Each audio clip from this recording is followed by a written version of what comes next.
అందరికీ నమస్కారం. ఈ వీడియోలో స్ఫటికలింగం యొక్క విశిష్టత గురించి తెలుసుకుందాం. ఓం నమః శివాయ. పరమశివుని కరుణతో మన జీవితంలో శాంతి, ఐశ్వర్యం కలగాలని కోరుకుంటూ ఇంట్లో స్ఫటికలింగం యొక్క విశిష్టత, పూజా విధానం మరియు ఫలితాల గురించి ఈరోజు తెలుసుకుందాం. స్ఫటికలింగం అనేది పారదర్శక స్ఫటిక రత్నంతో రూపొందించిన పవిత్ర శివలింగం. ఇది పరమశివుని నిర్గుణ స్వరూపాన్ని సూచిస్తుందని శాస్త్రాల్లో చెప్పబడింది. ముఖ్యంగా పరమశివుడు యొక్క శుద్ధ చైతన్య తత్వాన్ని ప్రతిబింబించే రూపంగా భావిస్తారు. ఇంట్లో స్ఫటికలింగాన్ని ప్రతిష్ఠించి పూజించడం వలన ఆధ్యాత్మిక శాంతి, దృష్టి దోష నివారణ, ఆరోగ్యం మరియు ఐశ్వర్యం కలుగుతాయని విశ్వాసం. స్ఫటికలింగం శక్తి, చల్లదనాన్ని ప్రసరింపజేస్తుందని, ఇంట్లో ఉన్న నెగటివ్ ఎనర్జీని తొలగించి సాత్విక వాతావరణాన్ని పెంచుతుందని కూడా పురాణోక్తి.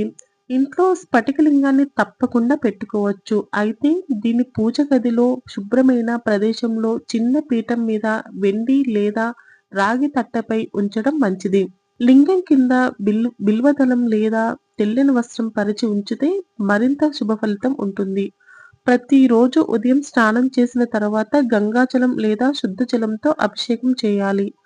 పాలు, తేనె, పెరుగు, చక్కెర, నెయ్యి వంటి పంచామృతంతో అభిషేకం చేసి అనంతరం బిల్వదళాలు సమర్పిస్తూ ఓం నమః శివాయ అనే మంత్రాన్ని జపిస్తే మహా అద్భుత ఫలితాలు కలుగుతుంది. ప్రత్యేకంగా సోమవారం మరియు ప్రదోష కాలంలో పూజ చేస్తే శివానుగ్రహం త్వరగా లభిస్తుంది. స్ఫటికలింగం పూజ చేయడానికి ఉత్తమ సమయం బ్రహ్మముహూర్తం లేదా ఉదయం సూర్యోదయం తర్వాత. చేయలేని పరిస్థితుల్లో సాయంత్రం ప్రదోష కాలంలో కూడా పూజ చేయవచ్చు. అభిషేకం అనంతరం అగరబత్తి దీపం వెలిగించి శివ అష్టోత్తరం లేదా శివనామ సహస్రనామం పారాయణం చేయడం మంచిది. పూజలో బిల్వపత్రం, అక్షింతలు, పుష్పాలు ఉపయోగించడం శుభప్రదం.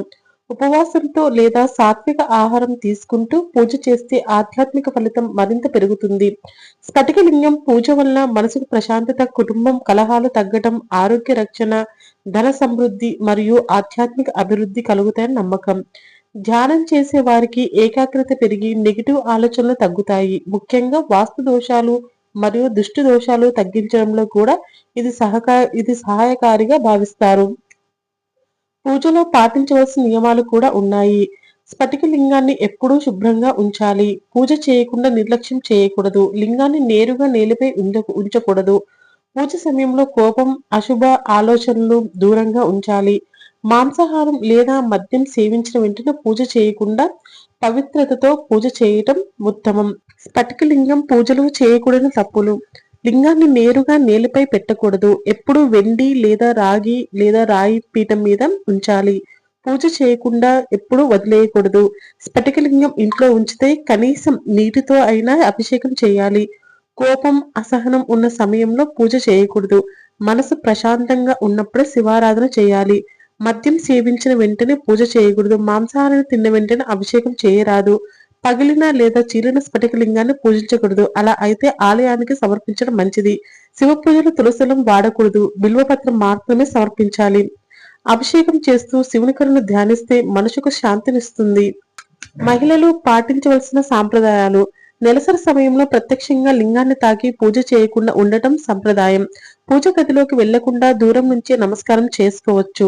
మంత్ర జపం, ధ్యానం చేయడం పూర్తిగా సమంజసం. అయితే ఇది కుటుంబ ఆచారం ఆధారంగా మారుతుంది. శివుడు భక్తిని మాత్రమే చూసుకుంటాడని నమ్మకం.